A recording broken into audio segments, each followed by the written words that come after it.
الحمد للہ وحدہ والصلاة والسلام علی من لا نبی بعدہ اما بعد اعوذ باللہ من الشیطان الرجیم بسم اللہ الرحمن الرحیم سنستدرجہم من حیث لا يعلمون واملی لہم ان کیدی متین صدق اللہ العظیم۔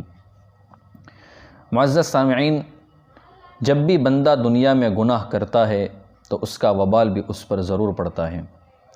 جب بندہ گناہ کرتا ہے، اس گناہ سے سچی پکی توبہ نہیں کرتا ہے، اللہ کے سامنے معافی نہیں مانگتا ہے، اس گناہ پر ڈٹے رہتا ہے، بار بار اصرار کرتا ہے، بار بار گناہ کرتا ہے، تو پھر اس کو دنیا میں بھی سزا ملتی ہے۔ اس لیے علماء نے لکھا ہے کہ گناہوں کی جو سزا ہوتی ہے وہ 3 طرح سے ہوتی ہے، یعنی 3 طریقے سے بندے کو سزا ملتی ہے۔ نمبر 1، ایک طرف کسی بندے نے کوئی گناہ کیا اور دوسری طرف کوئی مصیبت آ گئی۔ کئی لوگوں کے ساتھ ایسا ہوتا ہے۔ ایک آدمی ایک اللہ والے کے پاس گیا اور جا کر کہنے لگا کہ حضرت، میں نے تجربہ کیا ہے کہ جب میں کسی کا دل دکھاتا ہوں تو کوئی نہ کوئی نقصان میرا ہو ہی جاتا ہے۔ اب وہ بندہ کسی کا دل دکھانے سے بہت گھبراتا ہے۔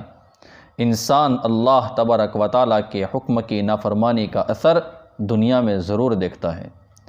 کبھی کوئی مصیبت آ جاتی ہے، کبھی کبھی اللہ تبارک و تعالیٰ اس کے ماتحتو کو، اس کے نیچے رہنے والوں کو اس کا نافرمان بنا دیتے ہیں۔ مثلا بیوی ہوتی ہے، وہ نافرمان بن جاتی ہے، ضدی بن جاتی ہے، جو گھر کے سکون کی تباہی کا ذریعہ اور سبب بن جاتی ہیں۔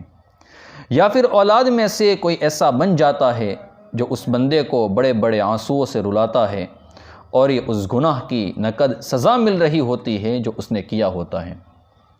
نمبر 2، کبھی کبھار ایسا بھی ہوتا ہے کہ سزا ملنے میں تاخیر ہو جاتی ہے۔ تاخیر سے کیا مراد ہے؟ اس کا مطلب یہ ہے کہ اللہ تبارک و تعالیٰ اس کو فوری طور پر سزا نہیں دیتے ہیں، بلکہ کچھ دیر کے بعد سزا دیتے ہیں، کچھ عرصے کے بعد سزا دیتے ہیں، کچھ مدت کے بعد سزا دیتے ہیں۔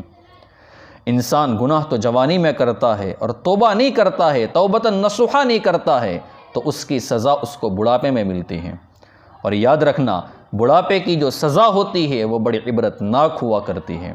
مان لیجیے ایک پل کے لیے کہ بڑھاپے میں بیوی نافرمان بن جائے، اس وقت اولاد جوان ہو چکی ہو اور وہ اولاد ماں کا ساتھ دینے والی ہو، تو پھر بوڑھے کا جو بڑھاپا گزرے گا وہ کسی کو بتا بھی نہیں سکتا ہے۔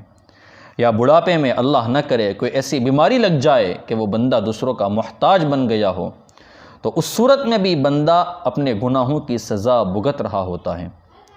ایک بزرگ کے پاس ایک شخص گیا اور جا کر کہنے لگا کہ حضرت، میں گناہ تو کوئی بھی نہیں کرتا ہوں، لیکن ہمیشہ بڑی پریشانی رہتی ہے۔ تو اس اللہ والے نے یوں فرمایا کہ آپ مجھے یہ بتائیے کہ آپ نے زندگی میں جتنے بھی گناہ کیے ہیں، کیا ان سب گناہوں سے سچی توبہ کر لی ہے، یا کچھ گناہ ایسے بھی ہیں جن سے ابھی توبہ نہیں کی ہے؟ وہ کہنے لگا کہ جی نہیں، کچھ ایسے گناہ بھی ہوں گے کہ جن سے میں نے ابھی توبہ نہیں کی ہے۔ تو وہ اللہ والے یوں فرمانے لگے کہ یاد رکھنا، وہ گناہ آپ کے نامہ اعمال میں لکھے ہوئے ہوتے ہیں، اور ان کی وجہ سے اللہ تبارک و تعالیٰ کی طرف سے سزا آ سکتی ہے۔ اس سے پہلے میں نے شاید ایک واقعہ سنایا تھا کہ ایک شخص بدنگاہی کر رہا تھا، ایک اللہ والے پیچھے سے آئے اور آ کر کہنے لگے کہ بیٹا تم کیا کر رہے ہو؟ تو وہ بندہ یوں کہنے لگا کہ حضرت، میں اس خوبصورت چہرے کو دیکھ رہا ہوں اور یوں سوچ رہا ہوں کہ یہ خوبصورت چہرہ کہ اللہ تبارک و تعالیٰ اس کو جہنم میں ڈال دیں گے۔ وہ بزرگ فرماتے ہیں، اس بزرگ نے اس بندے کو، اس جوان کو یوں کہا کہ بیٹا یاد رکھنا، اس گناہ کی سزا تم کو مل کر رہے گی۔ وہ بندہ یوں کہتا ہے کہ مجھے اس کی سزا ملی ہے، اور فوری طور پر نہیں ملی ہے، 20 سال کے بعد مجھے سزا ملی ہے، اور مجھے سزا اس کی یہ ملی کہ میں قرآن کریم کا حافظ تھا، اللہ نے میرے سینے سے قرآن کو نکال دیا۔ نمبر 3، کبھی کبھی اللہ تبارک و تعالیٰ کی طرف سے خفیہ تدبیر ہوتی ہیں۔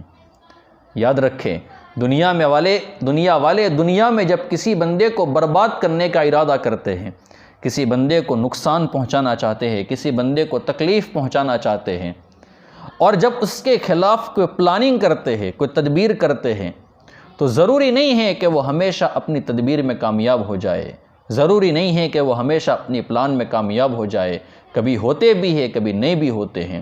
لیکن جب اللہ تبارک و تعالیٰ اپنے کسی بندے کو برباد کرنا چاہتے ہیں، اپنے کسی بندے کو پکڑنا چاہتے ہیں، اور جب اس کے لیے کوئی جال بچھاتے ہیں اس کو پھنسانے کے لیے، تو اللہ تبارک و تعالیٰ کی تدبیر ہمیشہ 100% کامیاب ہوتی ہے۔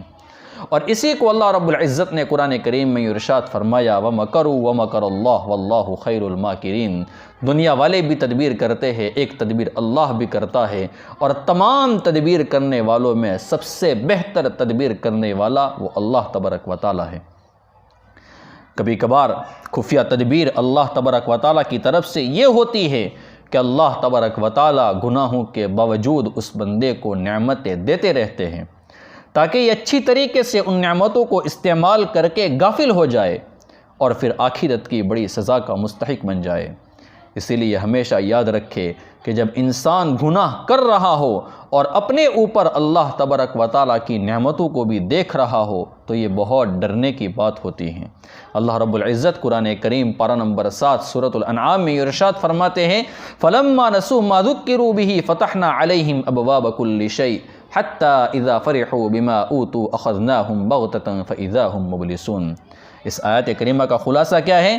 اللہ رب العزت ارشاد فرماتے ہیں کہ پھر وہ لوگ جب بھول گئے جو ان کو نصیحت کی گئی تھی تو ہم نے ان کے لیے ہر چیز کے دروازے کھول دیے ہیں، نعمتوں کے دروازے ہم ان کے لیے کھول دیتے ہیں، حتیٰ کہ وہ لوگ خوش ہو گئے، وہ لوگ خوش ہو جاتے ہیں جو ان کو نعمتیں ملی ہوئی ہوتی ہیں، پھر اچانک ہم ان کو پکڑ لیتے ہیں۔